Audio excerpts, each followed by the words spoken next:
In the next 60 seconds, you'll learn how to change your iPhone lock screen and make it truly yours. Start on your current lock screen and press and hold the middle of the screen until it zooms out. You'll see your lock screen gallery. Tap the plus button at the bottom to add a new lock screen.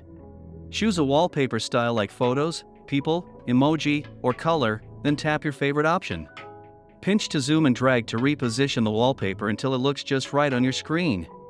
When you're happy with it, tap Done in the top right to save your new lock screen. To add widgets, press and hold your lock screen again, then tap Customize at the bottom. If asked, choose Lock Screen so you edit what you see before you unlock. Tap the area above the time to change the small widget, like the date or weather.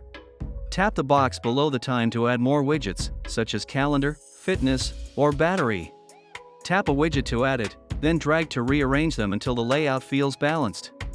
Tap Done, then set as wallpaper pair to keep your new lock screen and matching home screen together.